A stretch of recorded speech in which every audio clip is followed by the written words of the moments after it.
हाय दोस्तों, नमस्कार। और सभी कैसे हो? बढ़िया, चलो बढ़िया। अपने चल रहे थे राजस्थान के प्रजामंडल। राजस्थान के प्रजामंडल में आज हम पढ़ेंगे मेवाड़ प्रजामंडल। मेवाड़ प्रजामंडल का दूसरा चरण। दूसरे चरण में क्या हुआ? तो दूसरे चरण में हुआ था अपने जो माणिकलाल वर्मा था, माणिकलाल वर्मा की जो पत्नी और उनकी बेटी थी स्नेहलता, और नारायणी देवी उनकी पत्नी थी और स्नेहलता उनकी पुत्री थी। उनको भी राज्य से, मेवाड़ राज्य से निष्कासित कर दिया था। और माणिकलाल वर्मा को जो ऊंचा गांव, देवली के निकट ऊंचा गांव था, वहां से गिरफ्तार कर लिया था। गिरफ्तार करके उदयपुर है, उदयपुर सेंट्रल जेल में ले गए थे।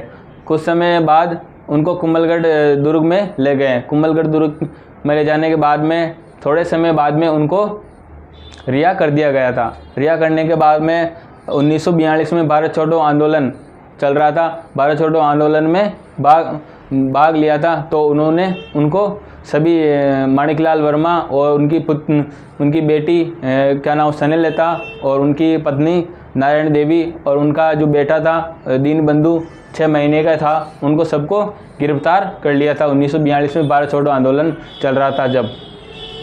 आइए अपन जानकारी लेते हैं। मेवाड़ प्रजामंडल कब बना? तो 24 अप्रैल 1938 को बना था। ठीक है। मेवाड़ प्रजामंडल में मेवाड़ राज्य से बाहर भी प्रजामंडल था। 4 प्रजामंडल शाखाएँ थी या शाखाएँ थी। क्या क्या शाखाएँ थी? तो मुंबई, जलगांव, अकोला, नागपुर, जो मुंबई में स्थित है या महाराष्ट्र में, मुंबई के मतलब महाराष्ट्र की राजधानी मुंबई, तो मुंबई में स्थित है या महाराष्ट्र में बनी हुई है।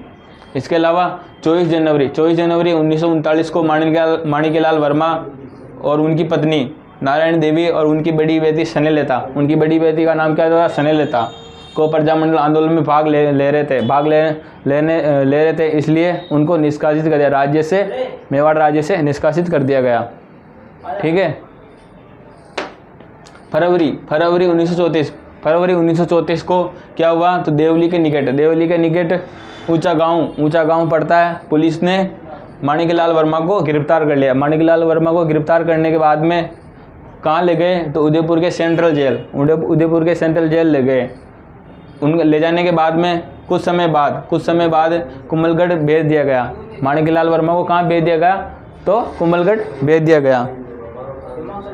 कुछ समय बाद में महाराणा ने वर्मा जी को रिहा कर दिया था। माणिकलाल वर्मा को रिहा कर दिया था।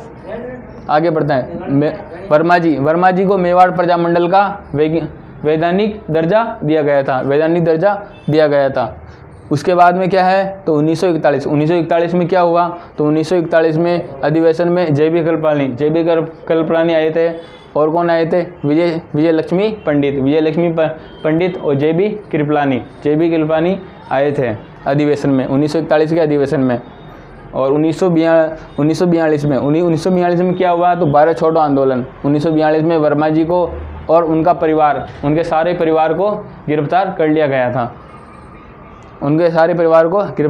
कौन कौन थे? तो नारायण देवी, स्नेहलता उनकी पुत्री थी, और उनका पुत्र 6 महीने का पुत्र था। 6 महीने के पुत्र को भी जेल में बंद कर दिया था।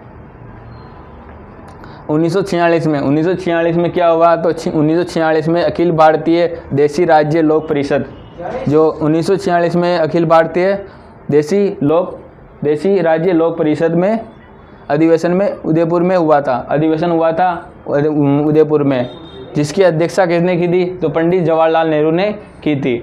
और ये प्रजामंडल आंदोलन बनता है 1946 में। इसकी अध्यक्षता कौन करता है? तो जवाहरलाल नेहरू करते हैं। अखिल भारतीय देसी राज्य लोक परिषद का अधिवेशन होता है, उसमें इसकी अध्यक्षता कौन करता है? उदयपुर में होता है। तो इसकी अध्यक्षता कौन करता है? तो पंडित जवाहरलाल नेहरू करता है। ठीक है दोस्तों।